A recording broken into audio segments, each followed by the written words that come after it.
Hello. Okay, so good morning everyone.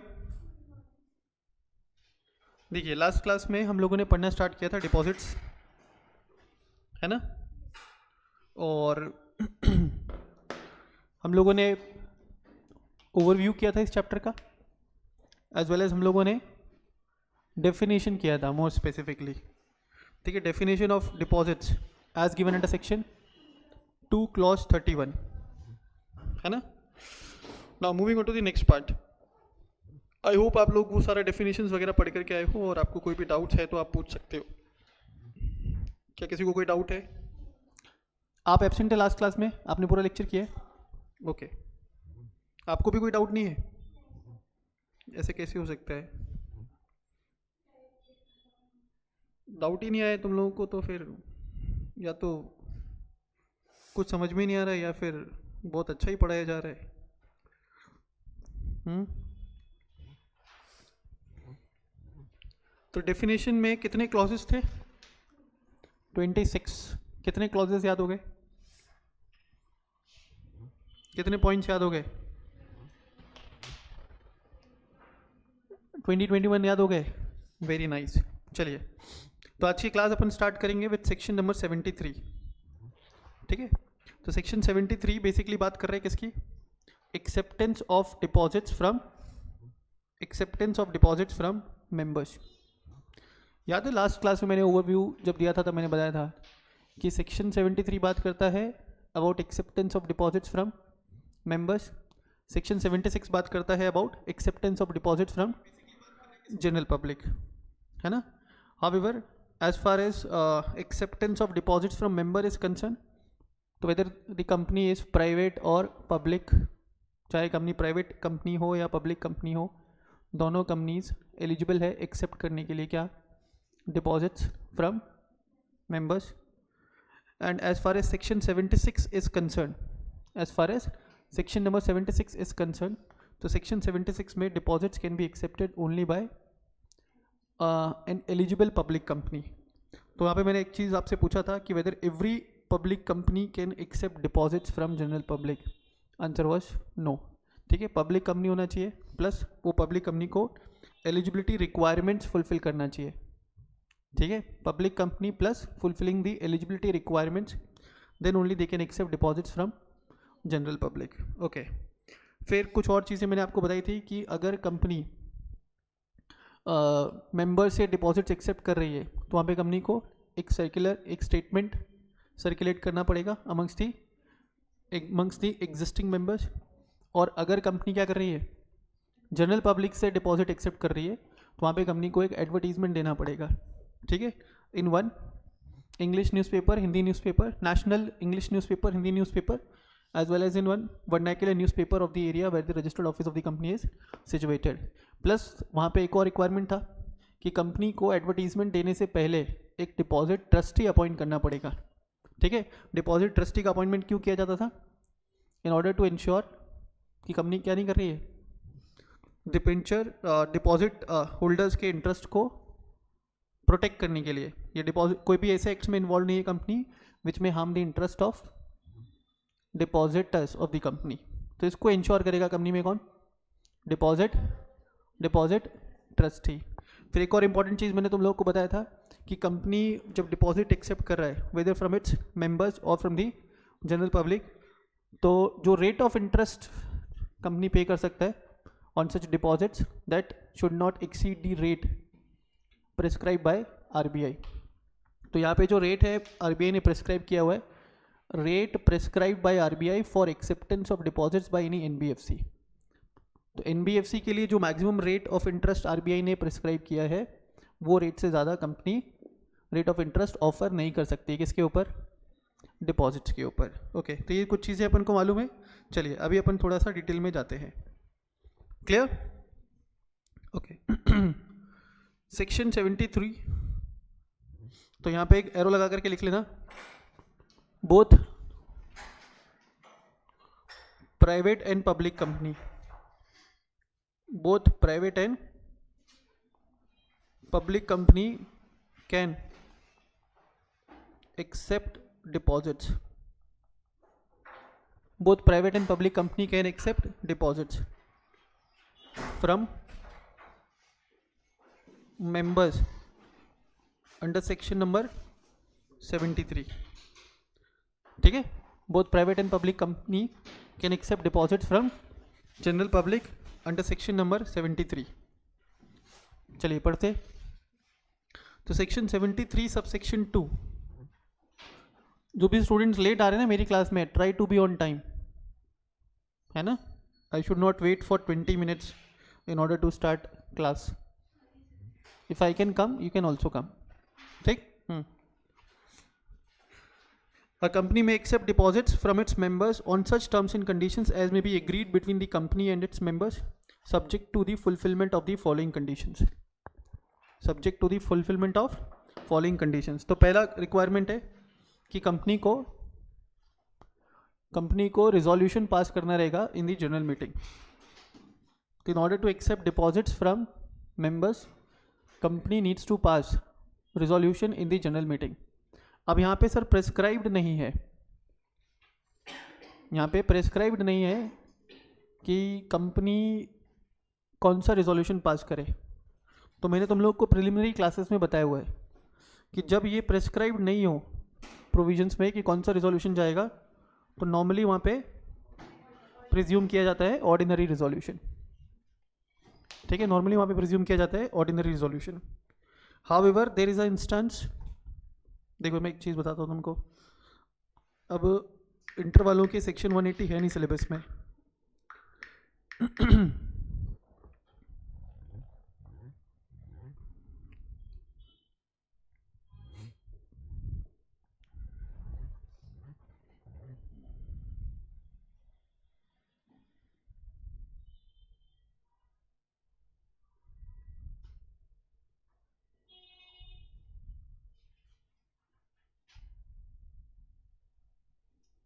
देखिए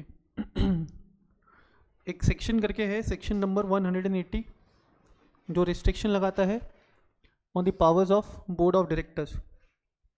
तो section 180 subsection 1 clause C, कैसे पढ़ रहे हो? Section 180 subsection 1 clause C. तो देखो क्लॉज सी में क्या लिखा हुआ है। क्लॉज सी में लिखा हुआ है कि बोर्ड ऑफ डायरेक्टर्स के पास पावर है। ऊपर देखो हेडिंग क्या लिखता है, the board of directors shall exercise the following powers only with the consent of company by way of a special resolution. तो सेक्शन 180 के अंदर जो पावर्स है वो बोर्ड ऑफ डायरेक्टर्स एक्सरसाइज कर सकता है by way of passing special resolution. तो उसमें से क्लॉज सी का पावर देखो आप, to borrow money where the money to be borrowed together with the money already borrowed. तो deposit is a kind of borrowing, है ना। Deposit is one of a kind of borrowing. तो यहाँ बोला है कि अगर बोर्ड ऑफ डायरेक्टर्स बोरोइंग करना चाहते हैं along with the money already borrowed, मतलब existing borrowings plus proposed borrowings. अपन किसकी बात कर रहे हैं? Existing borrowings plus proposed borrowings together with the money already borrowed if it exceed क्या? Paid up share capital, free reserve and securities premium account. Apart from temporary loans, यहाँ पे temporary loans का मतलब है payable within a period of 12 months, obtain from the companies banker in the ordinary course of business. तो उस case में company को special resolution pass करना पड़ेगा। तो नहीं समझ में आ रहा है? देखो अभी तुमको सर ने बताया कि अगर कंपनी को डिपॉजिट्स एक्सेप्ट करना है सेक्शन नंबर 73 के तहत फ्रॉम दी मेंबर्स, तो कंपनी को वहाँ पे ऑर्डिनरी रिजोल्यूशन पास करना पड़ेगा। ठीक है, लेकिन देखो जनरल प्रोविजन है कि ऑर्डिनरी रिजोल्यूशन पास करना रहेगा under section 73, but there is a condition. अगर मैं इसको को रिलेट करूँ with section 180 subsection 1 clause C, तो वहाँ पे बोला गया इफ द एग्जिस्टिंग बोरोइंग्स, मतलब डिपॉजिट एक्सेप्ट करने से पहले, if the existing borrowings plus proposed borrowings, if the existing borrowings plus proposed borrowings minus क्या किया? Temporary loans.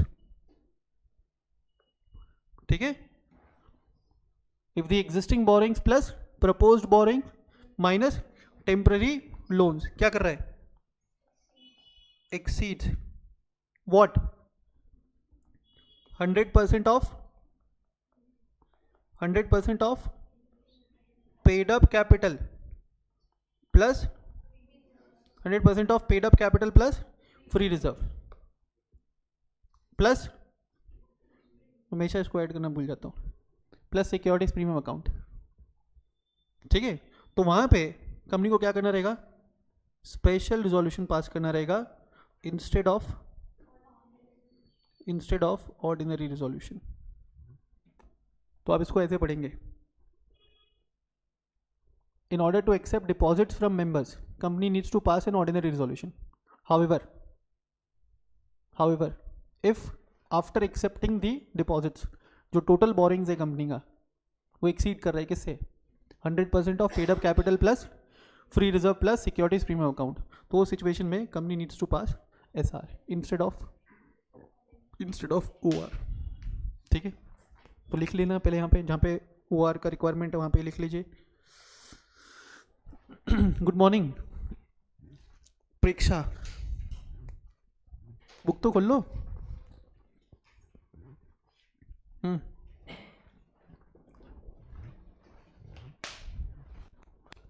आज जो भी एब्सेंट है ना उन सबके पेरेंट्स को बुलाने वाला हूं मैं।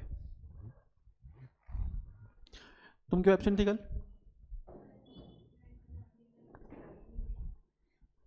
गाड़ी नहीं थी, अच्छा तो ऑनलाइन कर ली थी class live, you are not there in live session.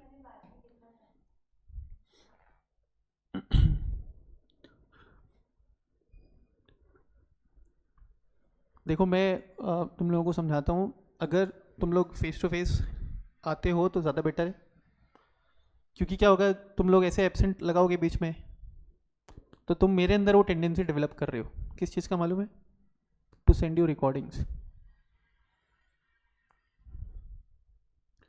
अब मैं रिकॉर्डिंग्स फिर तुमको भेजूंगा, फिर तुमको अच्छा नहीं लगेगा, तो अगर मैं आ रहा हूँ तो तुमको आना चाहिए। ठीक है, और रिकॉर्डेड क्लासेस के लिए अपने क्लासेस लिया भी नहीं है, बट अगर तुम रेगुलर एब्सेंट होते हो विदाउट एडिक्वेट रीजन तो आप सामने वाले के अंदर ही वो टेंडेंसी डेवलप कर रहे हो ना, और अगर आप रेगुलर आ रहे हो तो आप मेरे ऊपर ही प्रेशर बना रहे हो ना। डन, चलो आगे देखिए। तो पहला रिक्वायरमेंट है सर ऑर्डिनरी रिजोल्यूशन पास करना है, हाउएवर कुछ इंस्टांसेस में एसआर कब, if the existing borings along with the proposed borrowings in the form of deposits exceeds 100% of paid up capital plus free reserve plus securities premium account।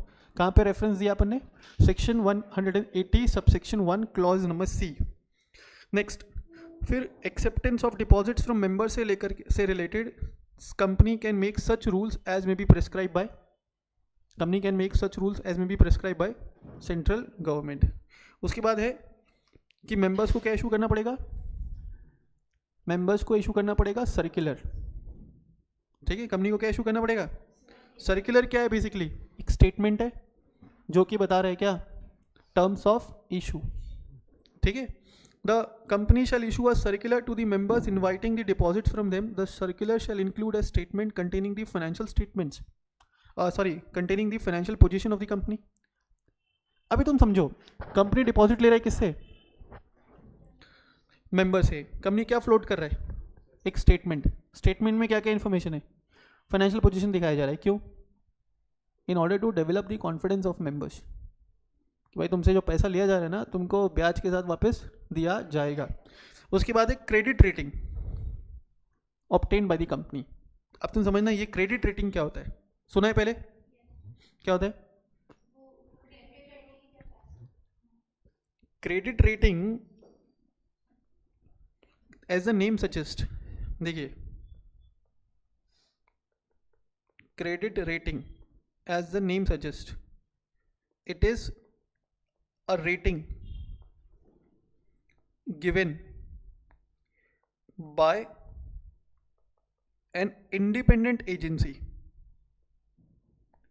It is a rating being given by an independent agency.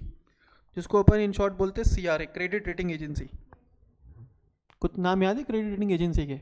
ICRA है, क्रिसिल है, care है, standard and poor है, अगर आप लोगों ने पढ़ा रहेगा FM में तो, ठीक है। Rating given by an independent agency. अब रेटिंग किसके ऊपर? On the credit worthiness of company. देखो कंपनी जो डिपॉजिट एक्सेप्ट कर रही है ना, क्या होता है नॉर्मली, जब मेरे को किसी से पैसा लेना है उधार, तो मैं क्या करूँगा, उसको भरपूर कॉन्फिडेंस दिलाने की कोशिश करूँगा कि भाई तूने अगर मेरे को पैसा दिया ना, तेरा पैसा 100% सिक्योर्ड है, it is going to be repaid on time along with the due interest. तूने अगर मुझे पैसा दिया ना, तेरा पैसा कहीं नहीं जाने वाला है। तो वहाँ पे मैं क्या कर सकता हूँ, कुछ मैं स्टेटमेंट्स दे सकता हूँ, बड़ी बड़ी बातें कर सकता हूँ, कुछ ऐसे प्रोमिसेस कर सकता हूँ which I may not be able to fulfill. I can make some false promises which I may not be able to fulfill. बात समझ में आ रहा है? सामने वाले ने मेरी बात पे यकीन करके अगर पैसा लगा दिया और बाद में मैंने उसको पैसा नहीं दिया, तो it will be his loss.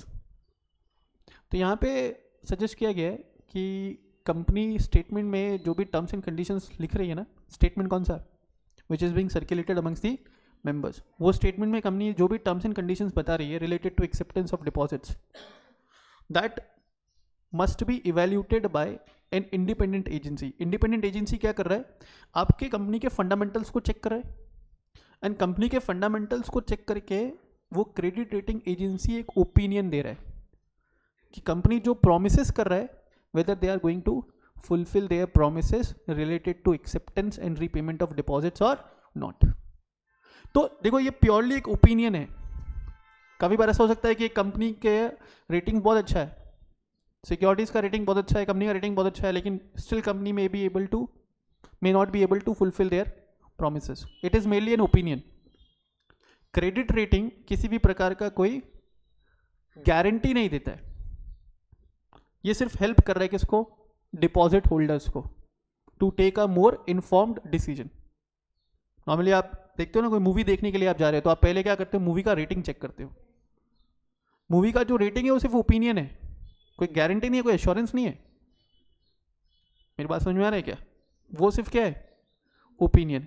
हो सकता है किसी का रेटिंग बहुत अच्छा है लेकिन मूवी बकवास है, रेटिंग में भी मैनिपुलेटेड। हो सकता है किसी का रेटिंग बहुत खराब है लेकिन मूवी सच में बहुत अच्छी है। मेरी बात समझ में आ रही क्या? Same thing will happen here also.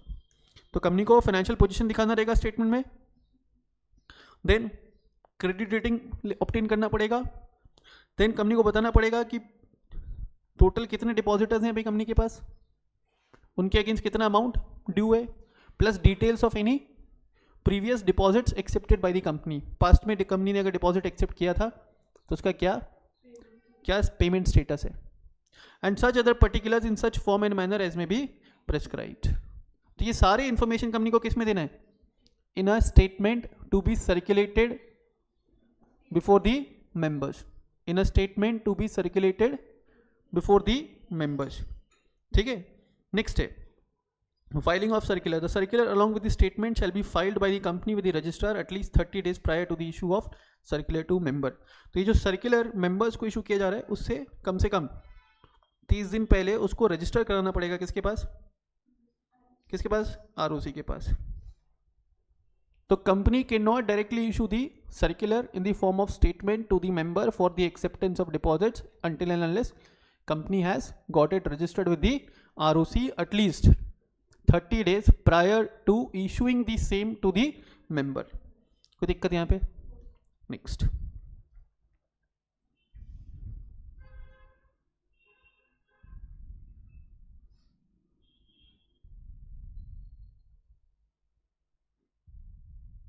चलो आगे। नेक्स्ट, ये मैंने आपको करा दिया था, कल ओवरव्यू कराया था मैंने। कंपनी को क्रिएट करके रखना पड़ेगा क्या, डिपॉजिट रीपेमेंट रिजर्व अकाउंट में कुछ पैसा अलग करके रखना पड़ेगा। कितना? 20% of the amount maturing at the end of following year, next following year. अब तुम समझना, मैंने बोला था वहाँ पे कि ऐसा ही प्रोविजन तुमने DRR के रिस्पेक्ट में भी पढ़ा था, है ना, वहाँ पे 15% था, लेकिन वो 15% ऑफ द अमाउंट था which is maturing at the end of year. यहाँ पे देखो,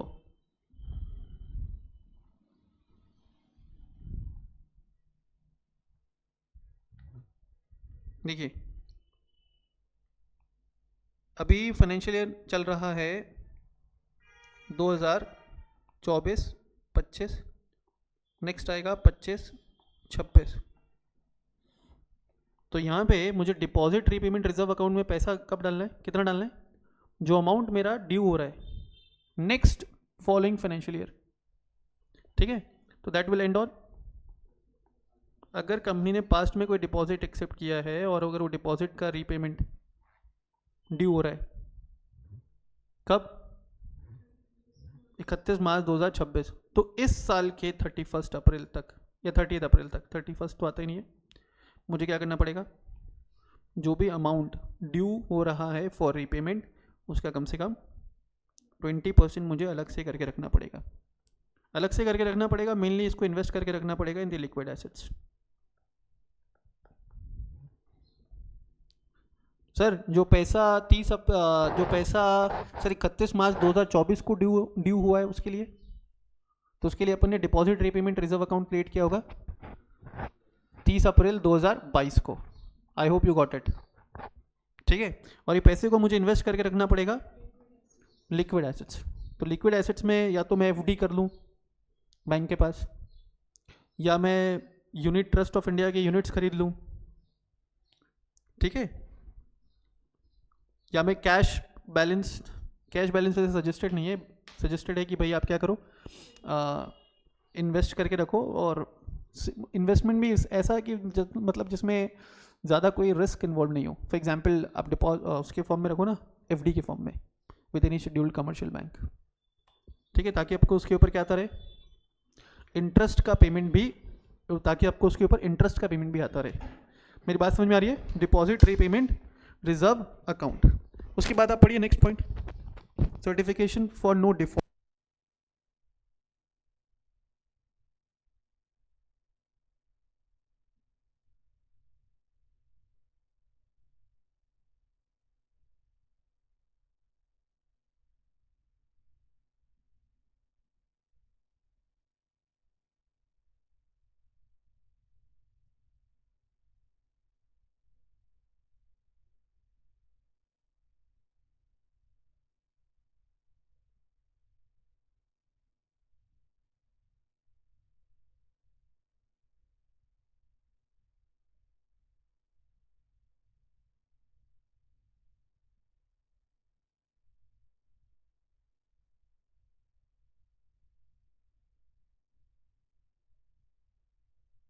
ये next, certification of no default, the company shall certify while accepting deposits from members कि उसने क्या नहीं किया हुआ है, कोई भी डिपॉजिट्स का रीपेमेंट करने में डिफॉल्ट नहीं किया है। कब, eight the time of accepting the deposits. अब तुमको एक बहुत मजेदार बात बताता हूँ, सुनना ध्यान से।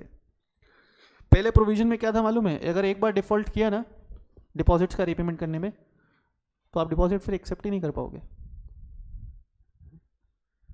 ठीक है। कंपनी ने डिपॉजिट एक्सेप्ट किया, उसका रीपेमेंट करने में कंपनी ने डिफॉल्ट किया, तो कंपनी फिर गई काम से।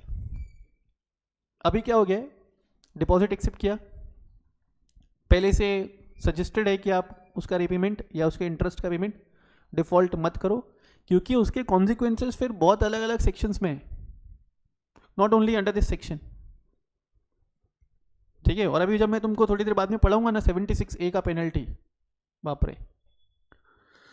तो अभी बोला गया कि कंपनी ने डिपॉजिट एक्सेप्ट किया था, उसका रीपेमेंट करने में डिफॉल्ट किया या इंटरेस्ट का पेमेंट करने में डिफॉल्ट किया, that default has been made good, and उसके बाद 5 साल हो गए।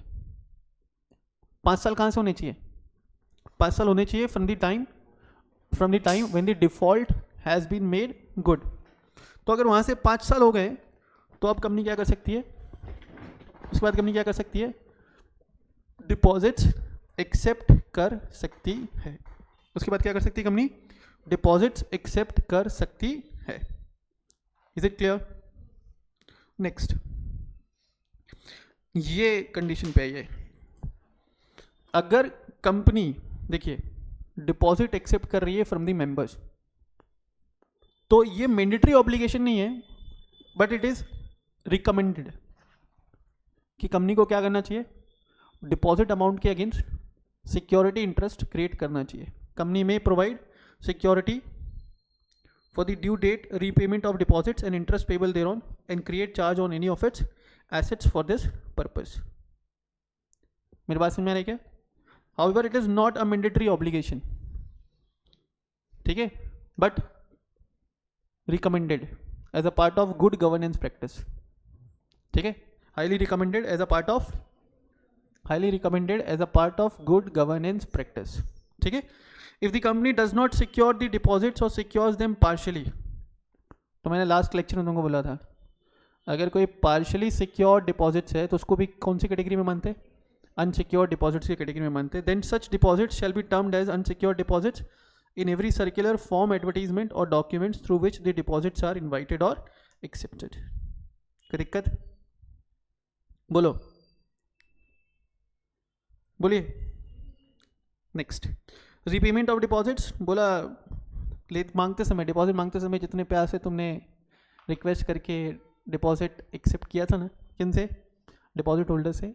पेमेंट करते समय भी उतनी ईमानदारी दिखाओ और पेमेंट कर दो इन accordance with the terms and conditions of the issue of such deposits।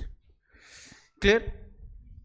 next, अगर डिपॉजिट होल्डर्स का पैसा देने में कंपनी ने डिफॉल्ट किया तो वहां पे डिपॉजिट होल्डर के पास पावर है, they can make an application to the tribunal and they can request the tribunal to pass an order to give an order to the company कि कंपनी डिपॉजिट्स का repayment करे as per the terms and conditions along with the due interest, ठीक है, plus due interest के साथ, और plus अगर उनको कोई भी इनकन्वीनियंस चार्जेस या लीगल एक्सपेंसेस इनकर करना पड़ा तो वो सब के लिए भी डिपॉजिट होल्डर्स को कॉम्पनसेट करेगा कंपनी। कोई दिक्कत यहाँ पे? तो ये था आपका सेक्शन नंबर 73 जो कि बात करता था acceptance of deposits from the members, ठीक है। आ जाओ आगे, नेक्स्ट आ जाओगे सेक्शन नंबर 76। तो 76 में अपन बात कर रहे हैं किसकी? Acceptance of deposits from general public, ठीक है। अच्छा, जनरल पब्लिक से डिपॉजिट एक्सेप्ट करने के लिए मैं एक बार फिर रिपीट कर देता हूं, सिर्फ पब्लिक कंपनी नहीं, एलिजिबल पब्लिक कंपनी चाहिए, है ना। It must be N eligible public company. अगर सिर्फ पब्लिक कंपनी है it will not help, it must be an eligible public company, it must be an eligible public company, ठीक है। देखिए, a company may accept deposits from person other than its members only if it is an eligible company। तो whether all public company can accept deposits? Answer is no। whether all public company can accept deposits from members? Answer is yes, ठीक है। whether any of the private company can accept deposit from members? Every private company। whether any of the private company can accept deposit from general public? No। is it clear? हाँ, देखिए eligibility requirement, पहले तो public company होना चाहिए, plus उसका net worth होना चाहिए 100 CR, और उसका टर्नओवर होना चाहिए 500 CR। अच्छा, जो नेटवर्थ अपन कैलकुलेट करेंगे, नेटवर्थ कैलकुलेट करेंगे as per the latest audited balance sheet. Calculate यहां पे लिख लो एक line, as per the latest audited balance sheet company का नेटवर्थ होना चाहिए और 100 करोड़ और टर्नओवर होना चाहिए 500 करोड़, और है बीच में, मतलब समझते हो? Either company fulfils both the condition और even company fulfils one of the condition, still it will qualify to accept deposit from general public, है ना। ठीक है बेटा,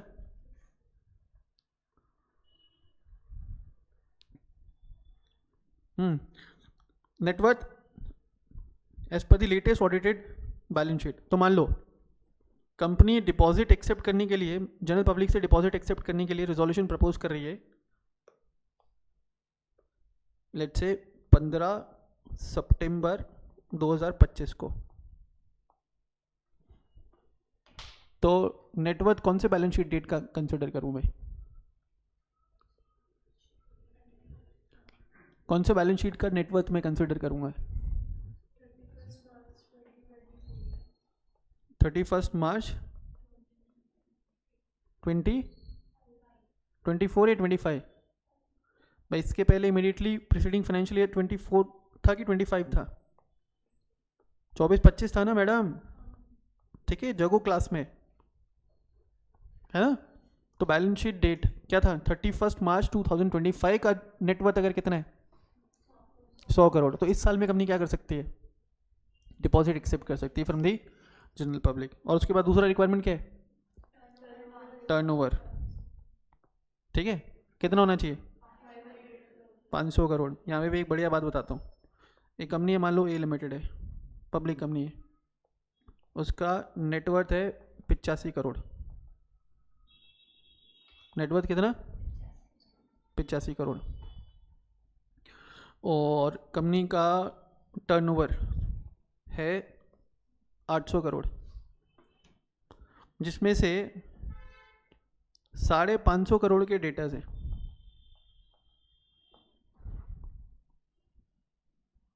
ये क्या है? ये आप अकाउंट पढ़ाने लग गए? ये सब क्या है? ऐसे ही है। देखो अभी 800 करोड़ टर्नओवर, मतलब टोटल सेल्स कितना दिखा है? 800 करोड़ का, जिसमें 550 करोड़ की डेटाज है। अब बताओ क्या कंपनी क्वालिफाई हो रही है?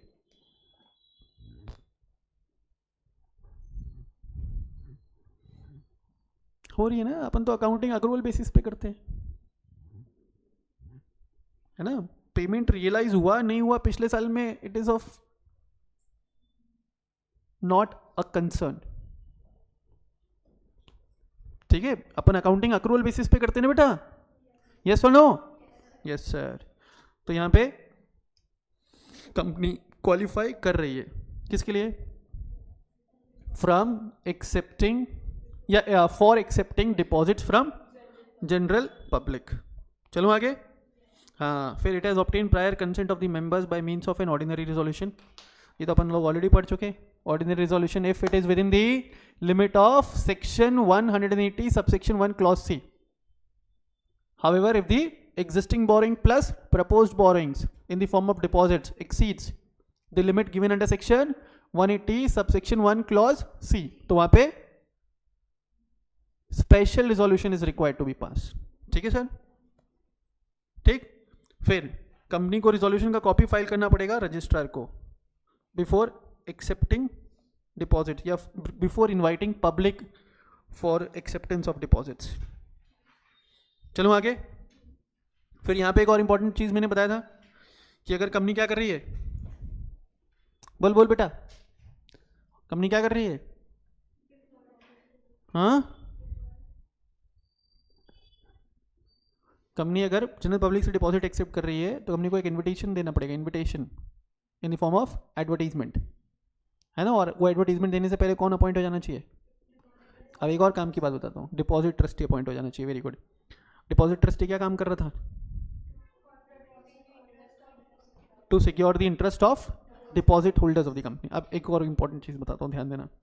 अभी तुम लोग थोड़ी देर पहले पढ़ के आए कि अगर कंपनी डिपॉजिट एक्सेप्ट कर रही है from the members, then in such cases company may create charge on any of its assets against such deposits. But if a company is accepting deposits from general public, it shall create charge। may और shall है, members में may, public में shall। तो क्या difference है दोनों में? कि पब्लिक से जो आप डिपॉजिट ले रहे हो ना, वो हमेशा हमेशा क्या होगा? सिक्योर्ड होगा, ठीक है। ऑनलाइन में अगर कोई बच्चा बैठा हुआ है तो एक बार अपना नाम मेंशन कर देना, ठीक है, डन। देखिए section compliance of section 73 subsection 2, अगर डिपॉजिट एक्सेप्ट कर रही है फ्रॉम जनरल पब्लिक तो भी, सेक्शन 73 सबसेक्शन 2 का कंप्लाइंस आपको मालूम है, ठीक है, OR था या SR था इस द केस में भी, ठीक है। फिर एक स्टेटमेंट वहाँ पे सर्कुलेट किया था, वो स्टेटमेंट की जगह यहाँ पे क्या जाएगा, एडवर्टीजमेंट जाएगा। Plus company will comply with such rules as may be prescribe by central government in consultation with RBI। अभी रूल्स में हम लोग जाएंगे, acceptance and payment of deposit rules आपको दिया हुआ है, देखिए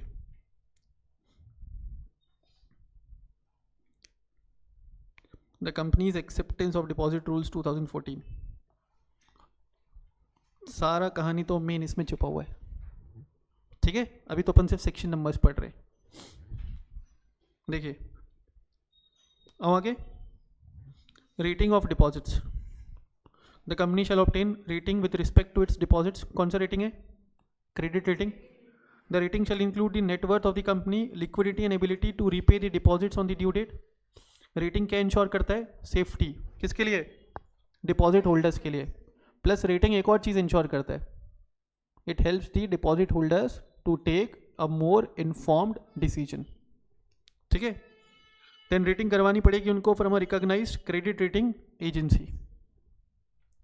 then the rating given to the member shall be informed to the public at the time of inviting deposits. तो रेटिंग डिस्क्लोज भी करना पड़ता है इन द एडवर्टीजमेंट, ठीक। अच्छा एक बार समझना, ये जो रेटिंग्स है किसके बेसिस पे दिया जा रहा है, कंपनी के फंडामेंटल्स के बेसिस पे।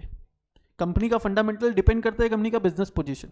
आप लोग बिजनेस स्टडीज में पढ़ के आए हो, business environment is dynamic in nature, it keeps on changing, external environment keeps on changing, है ना।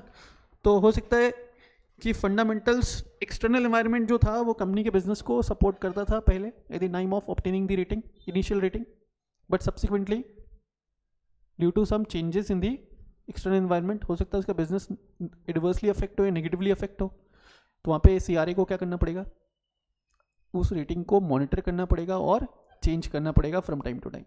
फॉर एग्जाम्पल समझना, मान लो कि यार एक बच्चा आता है मेरे पास, कल शाम को आया था, उसने पूछा मुझे कि सर मैं ना 12th के अंदर मेरा ना 97% मार्क्स है और मेरे पास मैथ्स भी है और CA फाउंडेशन में मेरा ना 335 नंबर है, और मुझे बोलता है कि 10th में भी I was a top scorer, बचपन से ही मैं टॉप करता हुआ हूँ, तो सर क्या पॉसिबिलिटी है कि मैं CA बन जाऊँगा इन द फर्स्ट अटेम्प्ट। मैं बोलता हूँ कि 100% पॉसिबिलिटी है that you will be a CA in the first attempt, ठीक है। मैंने उसका एनालिसिस किया on the basis of his past performances, लेकिन जब वो क्लास में आने लगा तो मैंने उसको देखा कि वो नशा करके क्लास में आता है, ठीक है। एक पुड़िया लेकर के आता है, जैसे टीचर का इधर उधर नजर है ऐसा खा लेता है, गुटखा खा रहा है वो, ठीक है। क्लास में गुटखा खा रहा है और ब्रेक वगैरह होता है ना तो उसमें ड्रग्स ले रहा है, गंदी आदतों में पड़ चुका है। तो my opinion will change because उसके फंडामेंटल्स चेंज हो गए ना। हाँ देखो अभी अगर वैसे बोलते कि सर मैं पहले भी नशे करके पढ़ता था तो देखो अभी। Next, registration of charge in case of secure deposits.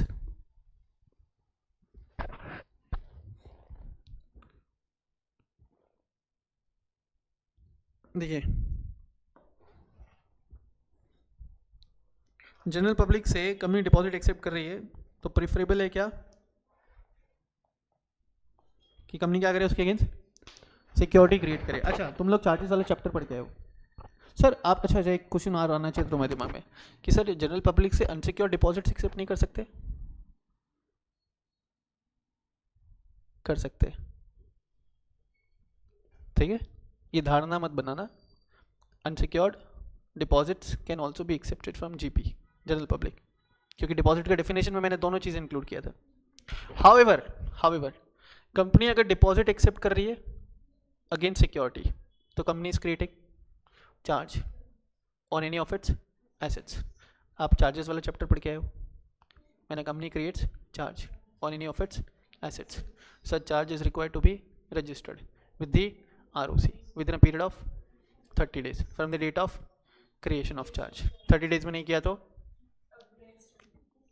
Next 30 days, next 30 days में नहीं किया तो next 60 days with ad valorem duty. याद है? बस वो सारे प्रोविजंस यहाँ पे भी लग जाएंगे चार्ज क्रिएशन का। क्लियर है? सेक्शन नंबर याद है किसी को? ये सब कहाँ पूछ रहे हो उससे? सेक्शन नंबर याद है?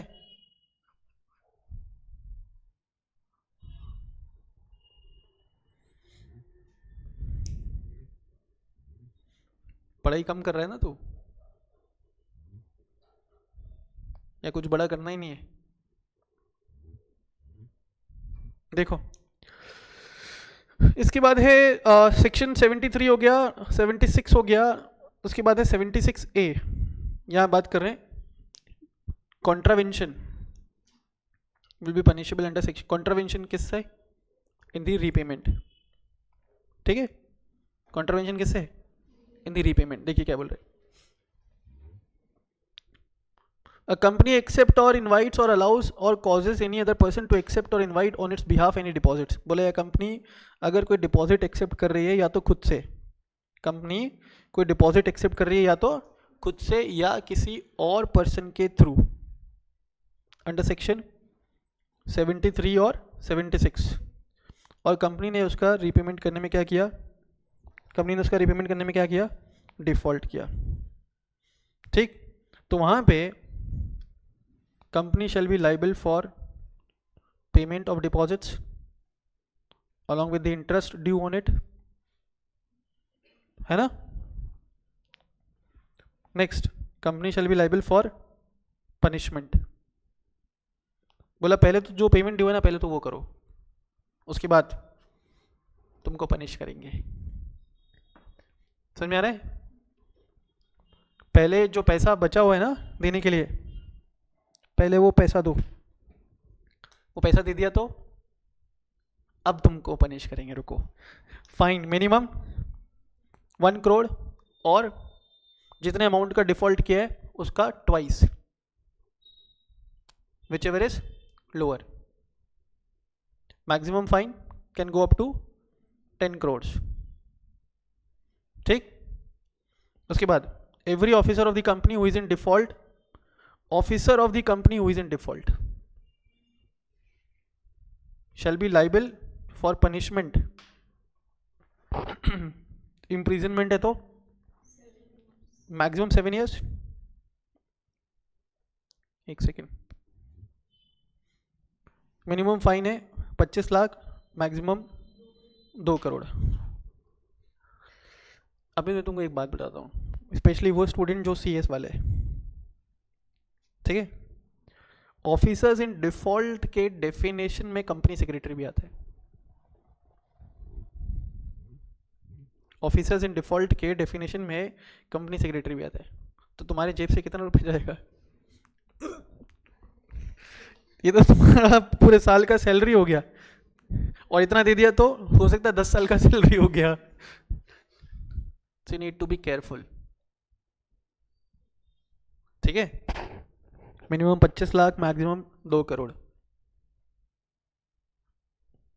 For every officers in default.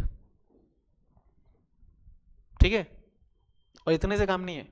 देखो, कंपनी ने डिपॉजिट एक्सेप्ट किया, उसका रीपेमेंट करने में कंपनी ने डिफॉल्ट किया, तो कंपनी को बार बार थप्पड़ मारा जाएगा अलग अलग सेक्शंस में। बहुत सारे पावर्स छीन लिए जाएंगे, बाय बैक नहीं कर पाओगे 70 में, डिविडेंड डिक्लेयर नहीं कर पाओगे, बोनस इशू नहीं कर पाओगे। अभी तक जो तुमने पढ़ा उसके हिसाब से बोनस इशू नहीं पढ़ा है? ओके, तो काफी सारी जगह पे company will become ineligible, plus तुमसे कहा जाएगा पूरा पैसा दो along with interest, plus company के ऊपर फाइन कम से कम 1 करोड़ और twice the amount whichever is lower. Maximum it can go up to 10 crore. फिर एवरी ऑफिसर्स इन डिफॉल्ट के ऊपर fine minimum 25 lakh, maximum it can go up to. ठीक है, इतने से काम नहीं है। आगे देखो, अगर ये पाया गया during investigation that every officer of the company who is in default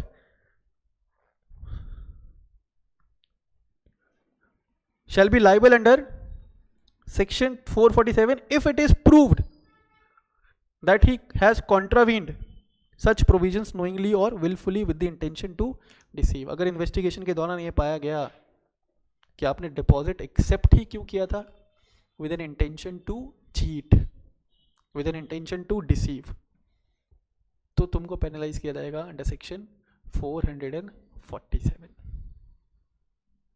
और 447 के अंदर जो मैक्सिमम टेन्योर ऑफ इम्प्रिजनमेंट है वो है 10 ईयर्स। तो in case if you are a CS of any company, ठीक है, जहाँ पे पॉसिबिलिटी है क्या, कंपनी में default the repayment of its deposit holders, जैसे जिस दिन तुमको ऐसा पता चल जाए एज अ CS, क्या करने का, take adequate actions. If you gonna take the adequate actions, make resignation, or otherwise you will be हाँ, अब ऐसा नहीं होता, देखो अब CS को 10 साल के लिए नहीं डालेंगे, ठीक है, तो पूरा प्रोफेशन खतरे में आ जाएगा ना। 7 साल के लिए नहीं डालेंगे, मैक्सिमम टेन्योर है ना वो, तो 7 साल या 10 साल। हो सकता है कि भाई एक दिन के लिए जेल दे दे, पैसा मांग ले और एक दिन के लिए जेल भेज दे, पर जेल तो जेल होता है, CS फेमस हो जाएगा वो। यस और no? So one have to keep this in mind.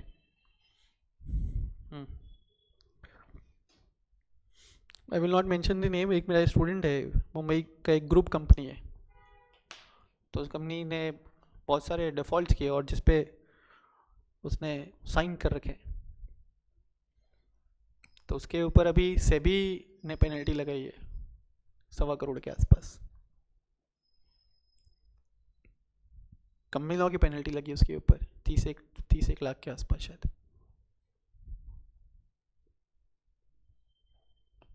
ठीक है, फिर तुम्हारे दिमाग में ना एक क्वेश्चन आना चाहिए कि सर हम इतने सारे सेक्शंस में पढ़ते हैं, क्या पढ़ते हैं कि कंपनी ने कोई भी डिफ़ॉल्ट किया तो their directors will be held liable, है ना, directors will be held liable, और फिर डायरेक्टर्स के ऊपर अलग अलग जगह पे अलग अलग अमाउंट ऑफ पेनल्टीज भी प्रिस्क्राइब्ड है। तो सर मैं एक कंपनी का डायरेक्टर बना, साल में मैंने कमाए 15 लाख रुपए, ठीक है, और मुझे पेनल्टी देना पड़ा 30 लाख रुपए, पूरे साल मेहनत से काम भी किया, तो ऐसे कैसे चलेगा सर? होता है? ये सुनो, तो इतने स्ट्रिक्ट प्रोविजंस हैं related to penalties on directors, because of which directors may not be able to carry out their functions properly, या हो सकता है कि a person may not be interested at all in becoming the director of any company or in getting the directorship in any company, क्योंकि बहुत बड़ा क्या डाला जा रहा है उसके ऊपर, बर्डन डाला जा रहा है, ठीक है, मॉनेटरी पेनल्टीज का। तो इन सब चीज़ों का कोई तोड़ होना चाहिए, तोड़ है इसका। कंपनीज क्या करती है नॉर्मली, एक इंश्योरेंस लेती है, directors and officers liability insurance, बहुत सारी कंपनीज ये लेके रखती है, directors and officers liability insurance, नाम से पता चलता है। अभी ये यहाँ पे insurance company will pay the amount of penalty levied on the directors in case if company has taken this insurance. Is it clear? ऐसे में तुमको बताता हूँ, कंपनीज एक्ट 2013 जब इनिशियली आया था ना, तो एक इसमें भी एक और कंडीशन हुआ करता था कि कंपनी जो डिपॉजिट एक्सेप्ट कर रही है उसको अपने डिपॉजिट्स को इंश्योर कराना पड़ेगा, डिपॉजिट इंश्योरेंस स्कीम करके था। जो भी amount of deposit company accept कर रही है ना, उसको क्या कराना था, उसको इंश्योरेंस कराना था, ताकि 100% कन्फर्मिटी हो कि कंपनी सभी डिपॉजिट होल्डर्स का पैसा रिटर्न करे। अब होता क्या है, नॉर्मली जो डिपॉजिट होल्डर्स होते हैं ना, वो ऐसा कोई बहुत बड़े इन्वेस्टर्स नहीं होंगे, छोटे इन्वेस्टर्स हैं लार्ज ग्रुप में, तो उनका पैसा नहीं डूबना चाहिए कंपनी में। लेकिन वो प्रोविजन इंप्लीमेंट ही नहीं हो पाया। क्यों नहीं हो पाया?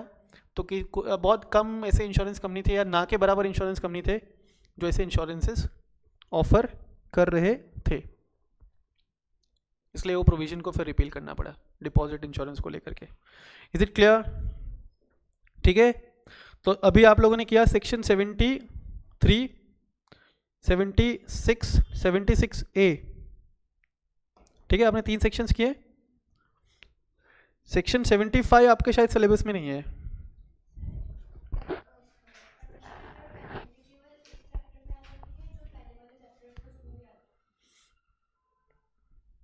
मैं ना लास्ट में बताऊंगा कहाँ कहाँ पे याद रखना है, इसका तो याद रखो, ठीक है।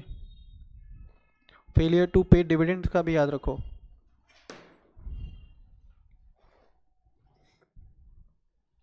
Exemptions,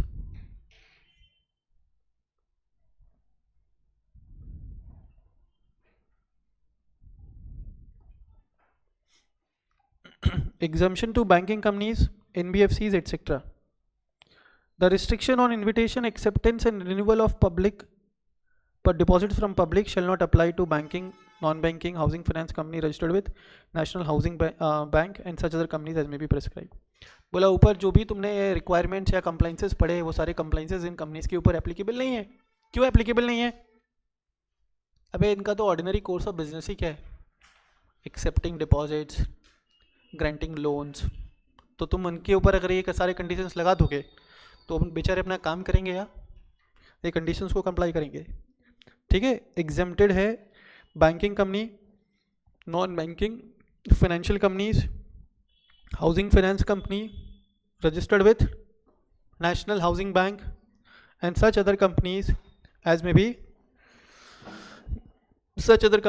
B prescribe by central government. कोई दिक्कत?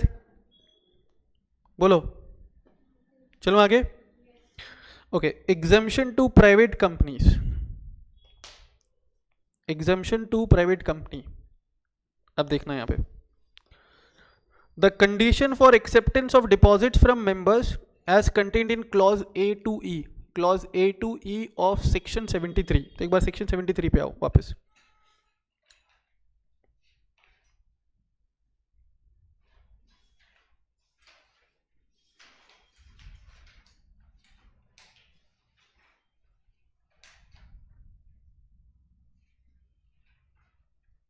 देखो सेक्शन 73 के जो रिक्वायरमेंट्स थे वो क्या क्या थे? SR या OR, सर्कुलर इशू करना था, deposit repayment reserve account create करना था, certification of no default file करना था, है ना? बोला ये सारे रिक्वायरमेंट्स एप्लीकेबल नहीं है। कौन सी प्राइवेट कंपनीज के लिए? देखिए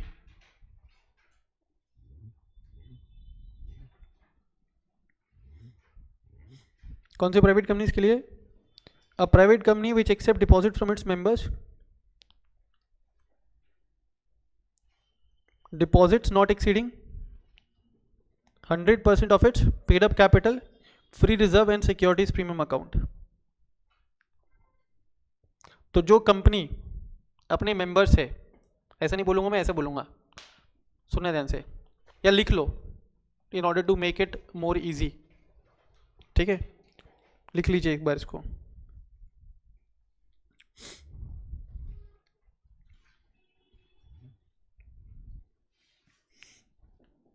लिखो, जो प्राइवेट कंपनी, जैसे मैं बोल रहा हूं वैसे ही लिखना है ना, जो प्राइवेट कंपनी अपने मेंबर से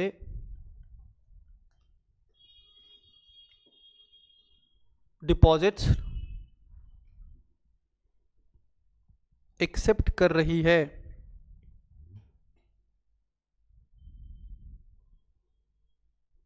जो प्राइवेट कंपनी अपने मेंबर से डिपॉजिट एक्सेप्ट कर रही है up to 100%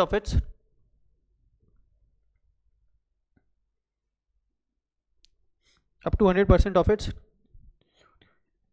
paid up capital. अब पेड अप कैपिटल बोला यहां पे, तो इक्विटी और प्रेफरेंस दोनों कंसिडर होगा for this purpose, plus free reserves plus securities premium account if within this limit a private company is accepting deposits from its members, if within this limit a private company is accepting deposits from its members, ठीक है, और a private company which is a startup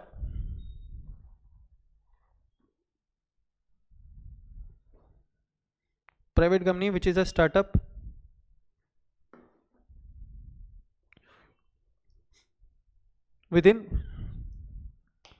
5 years from the date of its incorporation,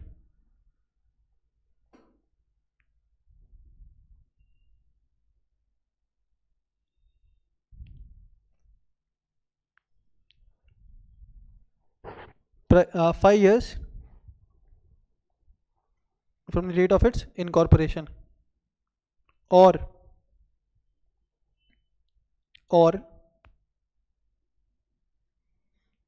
it is not a subsidiary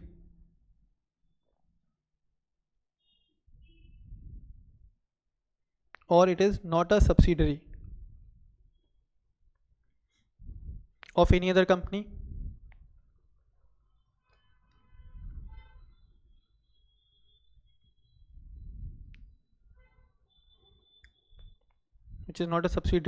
company or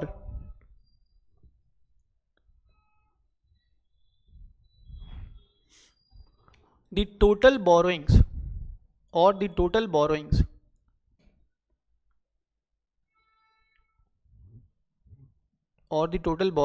of such company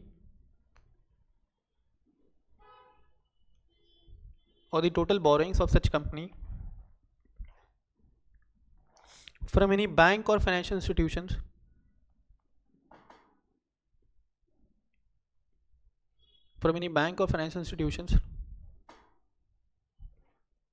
or body corporate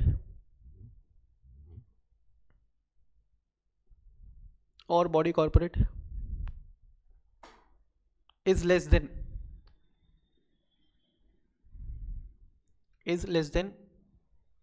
twice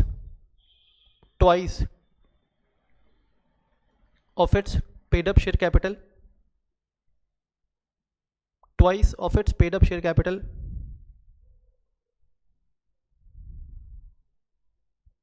or rupees 50 crores, twice of its paid up share capital or rupees 50 crores, whichever is lower.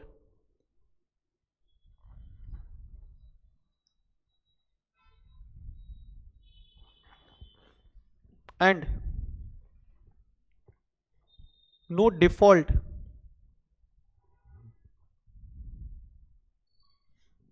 is subsisting at the time of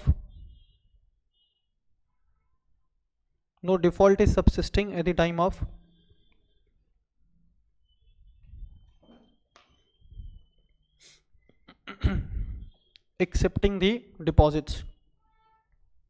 No default is subsisting at the time of accepting the deposits.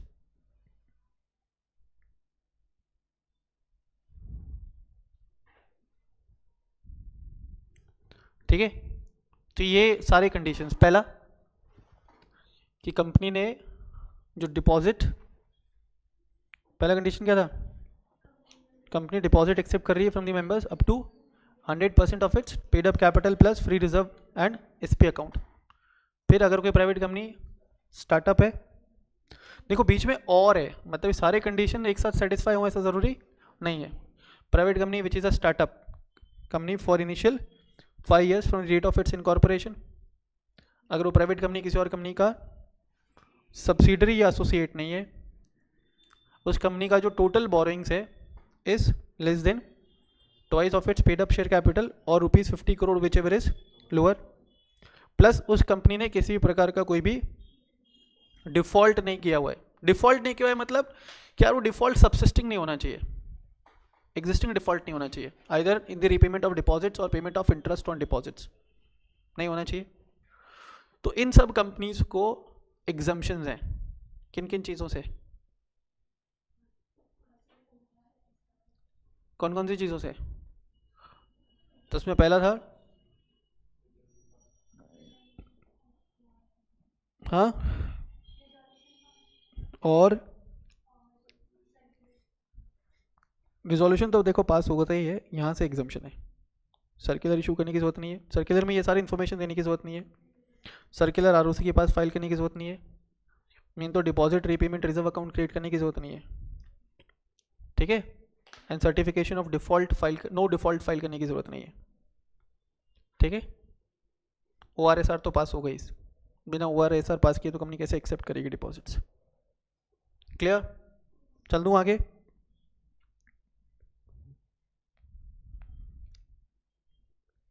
चलिए, तो ये exemptions हो गया। अब आ जाओगे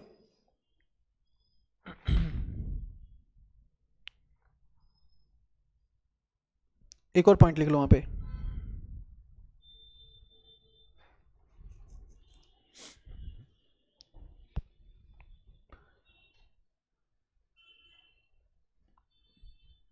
the exemptions given above, the exemptions given above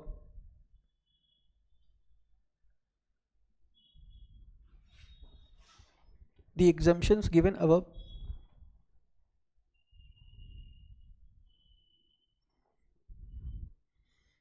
shall also, the exemptions given above shall also not be the exemptions given above shall also be applicable, लिखो shall also be applicable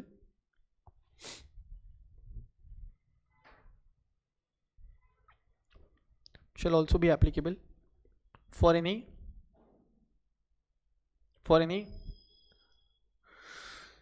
specified, shall also be applicable for any specified IFSC companies, specified IFSC companies, IFSC public companies करना,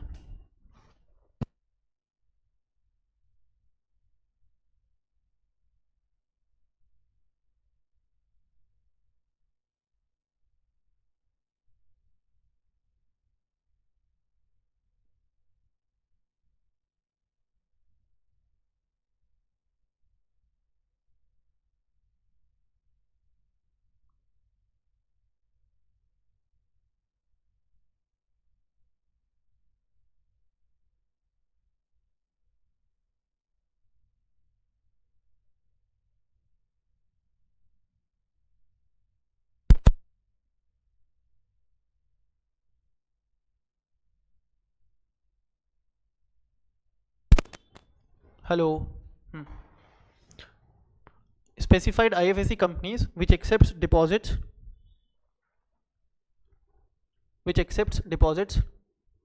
up to the limit of 100% of क्या, paid up share capital plus free reserves plus securities premium account. अब IFSC companies कौन सी होती है? International financial service centres, सुनना ध्यान से। जैसे आप लोगों ने स्पेशल इकोनॉमिक जोन्स के अंदर पढ़ा है, तो जिस तरीके से स्पेशल इकोनॉमिक जोन्स के अंदर ऑपरेट करती है स्पेशल इकोनॉमिक जोन्स यूनिट, जिनको काफ़ी सारे प्रिविलेजेस, काफ़ी सारे एग्जाम्पशंस दिए गए हैं, एंड कानून की नज़रों में वो सारे SEZs क्या हैं? Foreign territory.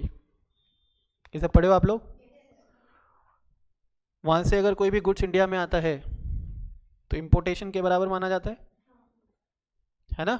Normally SEZs develop किया गया है for the purpose of promoting export, है ना। वैसे ही इंडिया में ऐसा प्रपोज्ड है to develop a number of international financial service centres, international financial service centres. International financial service centres के अंदर जो भी कंपनीज अपना बिजनेस रन करेंगी उनको अपन बोलेंगे international financial service centre companies. अभी तक टिल डेट इंडिया में एक international financial service centre establish किया गया है इन गुजरात, ठीक है, हाँ, it is in Gandhinagar, yes, ठीक है सर। तो आईएफएससी कंपनीज को भी, आईएफएससी में जो कंपनीज हैं, ठीक है, उन कंपनीज को भी काफ़ी सारे रिलैक्सेशंस प्रोवाइड किए गए हैं। उनमें से one of the relaxation is this, ठीक है। अगर कोई आईएफएससी कंपनीज क्या कर रही है, मेंबर से डिपॉजिट एक्सेप्ट कर रही है up to the limit of 100% of paid up share capital plus free reserves plus securities premium account, तो उन कंपनीज को भी क्या नहीं करना रहेगा, कंप्लाइंसेस नहीं करना रहेगा ऑफ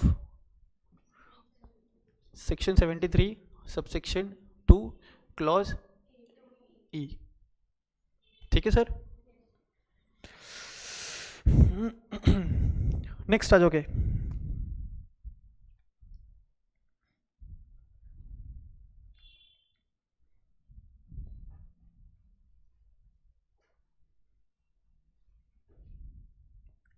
चलो इसको तो कट कर दो अभी।